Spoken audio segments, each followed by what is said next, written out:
Take YouTube channel. आज का जो मेरा टॉपिक है वो कनाडा टूरिस्ट वीजा के रिलेटेड है एंड जो कनाडा का डिसीजन डिले आ रहे हैं उसके बारे में बताऊंगा। एंड जो ऑटो रिफ्यूजल आई है लाइक लास्ट 10 डेज के अंदर अंदर जो उनको ऑटो रिफ्यूजल आई है, जिन्होंने लाइक एक दिन पहले भी वीजा अप्लाई किया था end of August and first week of September, उनके नेक्स्ट डे जो है रिफ्यूजल आ गई थी पहले बायोमेट्रिक से पहले ही। और जिन्होंने बायोमेट्रिक करके जिनकी ऑटो रिफ्यूजल आई लाइक कि आपके आज बायोमेट्रिक हुई है 2 दिन बाद आपका रिफ्यूजल आ गया, उनका मैं थोड़ा आप लोगों को इस वीडियो के अंदर ब्रीफली एक्सप्लेन कर दूंगा। एंड थोड़ी सी आप लोगों को कनाडा का वीजा टूरिस्ट वीजा जो अप्लाई करने का तरीका वो मैं इस वीडियो के अंदर जो थोड़ा ब्रीफली एक्सप्लेन कर दूंगा। आप लोगों ने कनाडा टूरिस्ट वीजा में जो जो चीजें ऐड करनी है वो आपने क्या क्या करनी है एंड कौन कौन सा जो आपने जो खान ऑप्शन है जिसे हम कहते हैं लिखा है वो हमने कौन सा क्लिक करना है जब हमने why do you need a visa to visit Canada है टूरिस्ट सेलेक्ट करना है या बिजनेस के रिलेटेड हमने सेलेक्ट करना है। ये मैं एज अ विजिटर वीजा की मैं गाइड आपको थोड़ा सा ब्रीफली एक्सप्लेन करने लगूँ कि जब आपने विजिटर वीजा कनाडा का अप्लाई करना है तो आपने क्या क्या चीजें जो है मद्देनजर रखनी है। कनाडा का वीजा जो है डिसीजन जो है वो डिले क्यों आ रहा है एंड कनाडा की जो ऑटो रिफ्यूजल आई है उसको हमने अपना केस को अपील कैसे करके हमने और कैसे उसको अपना जो हमने दोबारा जो है नेक्स्ट स्टेप लेके चलना है। ये 3 चीजें जो है मैं इस वीडियो के अंदर आपको ब्रीफली एक्सप्लेन करूंगा। फर्स्ट ऑफ ऑल कि जब आपने कनाडा का टूरिस्ट वीजा अप्लाई करना है जिसे हम विजिटर वीजा कहते हैं या टूरिस्ट वीजा कहते हैं, फर्स्ट ऑफ ऑल कि आपने देखना है to visit Canada as a tourist. आपका कोई वो बिजनेस नहीं है, आपका वहां पे उसका कोई वर्क परमिट के लिए नहीं जा रहे या किसी बिजनेस मीटिंग के लिए नहीं जा रहे, तो आपने फिर ये कौन सा ऑप्शन सेलेक्ट करना है to visit Canada as a tourist. इसमें आपने और कोई ऑप्शन जो है यू विल नॉट सेलेक्ट। अब मोस्टली ये हुआ क्या था, किसी ने जो है वो बिजनेस के रिलेटेड आप लोगों ने ऑप्शन सेलेक्ट किया था, तो किसी ने जो है वो फैमिली को विजिट करने के लिए जिनके पास इनविटेशन है तो वो सिलेक्ट कर सकता है तो visit other family who are not listed above और friends for less than 6 month, वो ये सिलेक्ट कर सकता है। बट जिसने विजिट वीजा अप्लाई करना है, जिसके पास टूरिस्ट वीजा, जिसके पास कोई इनविटेशन लेटर नहीं है, देन उसने ये कौन सा ऑप्शन सिलेक्ट करना है तो visit Canada as a tourist. एक मैंने अब इस ऑप्शन में जो है मैंने आप लोगों को एक ब्रीफली नंबरिंग वाइज जो है मैं आप लोगों को थोड़ा सा बता दिया है कि आप लोगों ने जो हैप्पी न्यू ईयर के लिए जो है वो कनाडा का वीजा अप्लाई कर रहे थे उसमें क्या क्या चीज़ें आप लोगों ने मद्देनजर रखनी है। फर्स्ट ऑफ ऑल आप लोगों को मैंने डे वाइज जो है मैं इसके अंदर पर ये आपने नंबरिंग जो है जब आपने कनाडा का अपना फाइल सबमिट करनी है तब आपने ये नंबरिंग जो है वब ऐड नहीं करनी, क्योंकि नंबरिंग आप ऐड करेंगे तो देन ये आगे जो है साथ ही ऊपर एरर आ जाएगा। English must only contain English and French connected number और द फॉलोइंग पंक्चुएशन, ये चीज़ जो है आपने यूज़ नहीं करनी जो नंबरिंग मैंने यूज़ किया है। फर्स्ट ऑफ ऑल मैंने जी 20 दिसंबर से 5 जनवरी तक का प्लान दिया है।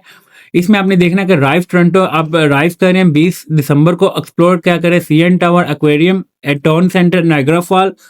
ओटवा 22वें दिन जो है 21वें दिन आपका ये है, आप 20 को पहुंच रहे हैं। 21 का जो दिन है आपको मैं बता रहा हूँ कि आपने 21 जो है 21 दिसंबर को आपने ये चीज़ें विजिट करनी है। 22 को आप कह रहे हैं ओटवा पार्लियामेंट हिल रेडियो कनाल। फिर 23-24 को जो आपने Montreal old port Notre Dame and then आपने 25-26 को क्या करना है क्यूबिक सिटी। ये चीज़ें वो है जो आप लोगों ने डे वाइज जो है उनको एक्सप्लेन करनी है। कवर लेटर में भी आपने एक्सप्लेन करनी है एंड आपने इधर इस ऑप्शन में भी, ताकि जब भी आपकी वो फाइल जैसे ही ओपन हो तो ये फ्रंट में ये चीज़ होगी, ये जो है हैज़ अ अब टूरिज्म जो है कनाडा को विजिट करना चाह रहे हैं, टूरिस्ट एज अ विजिट कर रहे हैं। बट आपने अगर आप लोगों ने फैमिली का वीजा अप्लाई करना है तो देन आपने लिखना है जी हम एज अ फैमिली को जो है मैं विजिट करना जा रहा हूँ, मैं दोस्त को किसी दोस्त के पास जा रहा हूँ, तो देन आपने you will select to visit other family who are not listed above और friend for less than 6 month, then you will select this option. और अगर जो चीज जो डेट आपने जो है इधर मेंशन करनी है, अब देखें 20 दिसंबर को आप जा रहे हैं, 20 दिसंबर को आप अराइव हो रहे हैं, तो इट्स मीन कि यू विल ट्रैवल किस डेट को करें 18 दिसंबर को। कोशिश करनी है प्लान जो आपका 17 से 20 दिन का हो, ना इससे ज्यादा हो ना 15 से कम हो। 15 से 20, 15, 17, 20 इन 3 टाइम्स के ऊपर आप लोग जो है 3 जो आपने एक टाइम ड्यूरेशन रखनी है वो 15 दिन रखनी है, 17 दिन रखनी है या 20 दिन रखनी है। इससे ज्यादा अगर आप लोग रखते हैं तो देन उसके लिए अमाउंट भी आपके पास उतनी होनी चाहिए, रीजन भी होनी चाहिए, क्योंकि प्लान टूरिज्म का जो प्लान होता है वो मैक्सिमम इतना ही होता है 1 मंथ। कोई भी नहीं अपना जो कारोबार या जॉब से जो इतनी छुट्टियां मिलती, ये चीज़ एम्बेसी भी समझती है। देन आप लोगों ने क्या करना है, यहाँ पे दिसंबर में वो पूछ रहे हैं कि when will you will inter Canada, ये नहीं पूछ रहे कि आप ट्रैवल किस दिन करें, ये चीज़ इंटर कनाडा, इसका मतलब ये कि आप 20 को इंटर हो रहे हैं तो आपने देन आपने यहाँ पे क्या सिलेक्ट करना है 20।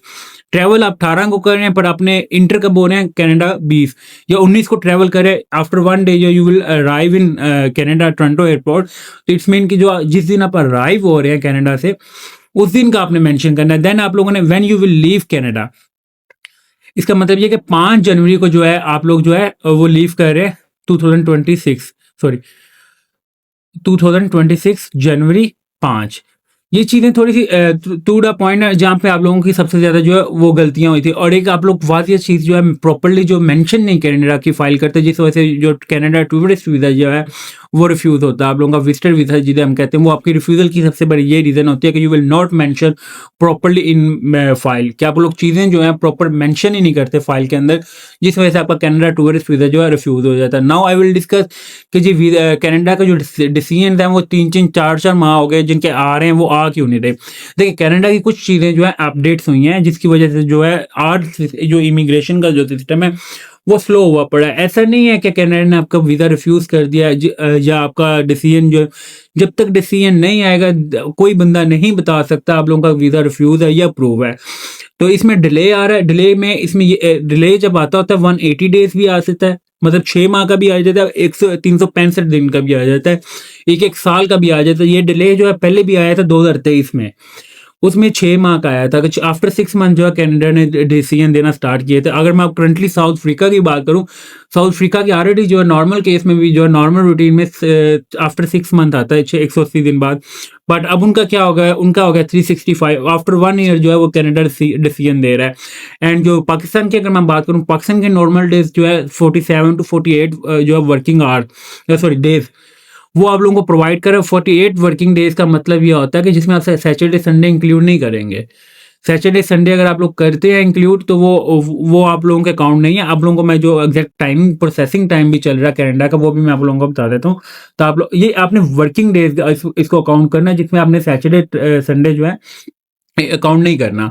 एक चीज़, दूसरी चीज़ आपको मैं जिनका ऑटो रिफ्यूज़ल आ गया, मतलब उनके यूएस का भी वीज़ा लगा हुआ था और ऑलरेडी कनाडा के उनका जो है, कनाडा का जो सिनेरियो था, कनाडा का उनका जो है वीज़ा से रिन्यू होना था, उसकी भी रिफ्यूज़ल आ गई। तो उन्होंने फर्स्ट ऑफ ऑल कि आप लोगों ने क्या करना, इमिग्रेशन को जो है ईमेल करनी है।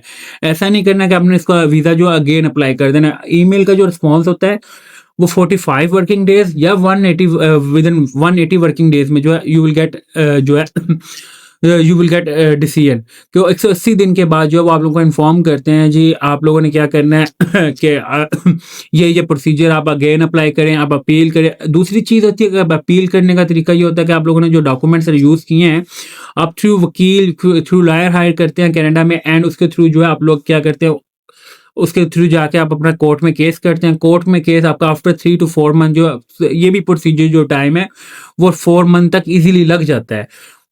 आफ्टर 4 मंथ जो है वो कनाडा आपको फिर अगेन जो है आप चीज़ें कहता है कि जी हम ये चीज़ें रिक्वायर्ड, आप फिर वो चीज़ें प्रोवाइड करते हैं। देन फिर आप लोगों का पासपोर्ट जो है वो सबमिट होता है आफ्टर 4 to 5 मंथ।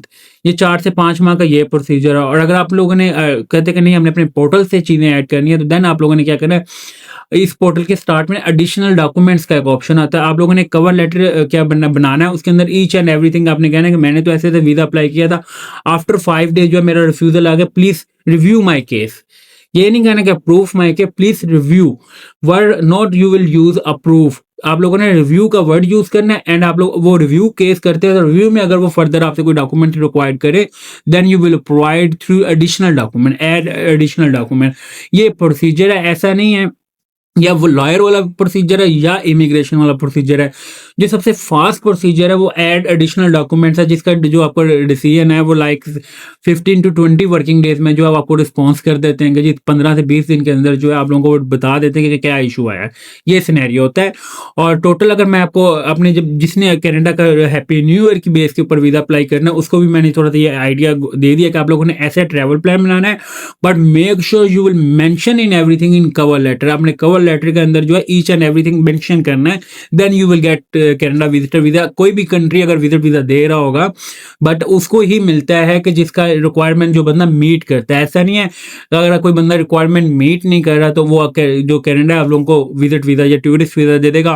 क्या कुछ कनाडा ने भी क्या करता है, ऑटो रिफ्यूजल हो जाती है। ऑटो रिफ्यूजल का मतलब ये होता है कि केस जब ज्यादा हो जाए या सिस्टम एरर हो जाए, तो सबको जो ऑटो रिफ्यूजल उसमें फिर विजिट वीजा वाला हो, उसमें फिर वो यूएस का वीजा हो, या फिर उसमें जिसे हम सी कैटेगरी कहते हैं, या फिर रिन्यूअल कनाडा वीजा हो, तो ये सबको ही रिफ्यूज़ल जाती हैं, ये हुई भी हैं।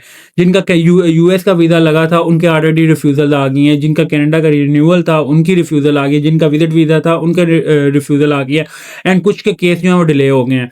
और केस जिनके डिले हो गए हैं, you will wait maximum for 180 days. After 180 days you will email in Canada embassy. 180 दिन के बाद आप लोगों ने ईमेल करनी है। ये नहीं है कि आप लोग डेली बेसिस पे आप उनको कनाडा को ईमेल करें, इस चीज़ में भी आप लोगों का वीज़ा रिफ्यूज़ होना है। अगर वो आप लोगों की प्रोसेसिंग कर रहे हैं, वो आप लोगों की चीज़ें वेरीफाई कर रहे हैं, तो then it's mean you will wait for a decision. अगर आप लोगों का डिसीजन आता है जी नहीं आपका यूएस का वीज़ा लगा है और कनाडा का ऑलरेडी रिन्यूअल था, तो देन आप लोगों ने अब क्या करना है कि प्लीज़ रिव्यू माय केस। जिनका विजिट वीज़ा लगा था, पहले कोई ट्रैवल हिस्ट्री नहीं थी, वो दोबारा जो है कनाडा को ईमेल नहीं करें। जिनकी ऑटो रिफ्यूज़ल भी आ गया, उनके लिए क्या है वो दोबारा अगेन वीज़ा अप्लाई करें। बट मेक श्योर कि आप लोगों ने कैसे-कैसे चीज़ें जो हैं ये लाइन वाइज़ जब मैंने आपको बता दिया ट्रैवल प्लान अपने ऐसे एक तो ये चीज़ यहाँ पे भी मेंशन करनी है, कवर लेटर पे भी जो आप लोगों ने travel plan, hotel booking, ticket reservation इसके अकॉर्डिंग ही बनाना है। उसके अलावा ऐसे नहीं करना आप लोगों ने जी आप अराइव कहाँ पे कर रहे हैं? टोरंटो।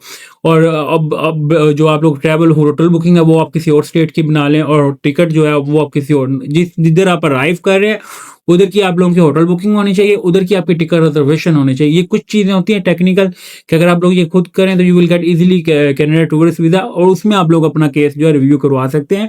बट ऐसा नहीं है कि आप लोग मोस्टली जो सपोज लगता है वो 179 बी एक्ट लगता है। 179 बी में होता है क्या है कि जी वो आपसे एम्बेसी जो आपसे सेटिस्फाई नहीं है, आपके होम कंट्री से जो टाइज हैं वो सही नहीं है। तो उसको आप लोगों ने अपने इतना कवर लेटर स्ट्रॉन्ग बनाना है कि उनको जो वो कवर लेटर रीड करे, उनको ईच एंड एवरीथिंग जो वो क्लियर हो जाए, then you will get Canada tourist visa. ऐसा नहीं कि अगर कनाडा विजिट वीज़ा दे रहा है तो आप बगैर उसके जो है आप वीज़ा जो है रिक्वायरमेंट मीट के आपको कनाडा विजिट वीज़ा दे देगा। नो, ऐसे नहीं है। First of all you will meet Canada visit visa and tourist visa requirement, then you will apply for Canada visa. Thank you for watching Leader Tech YouTube channel को subscribe लाजमी करें ताकि आपको daily basis पे जो है Canada के जो लेटेस्ट अपडेट है मैं प्रोवाइड करता हूँ। Thank you for watching. अल्लाह हाफिज़।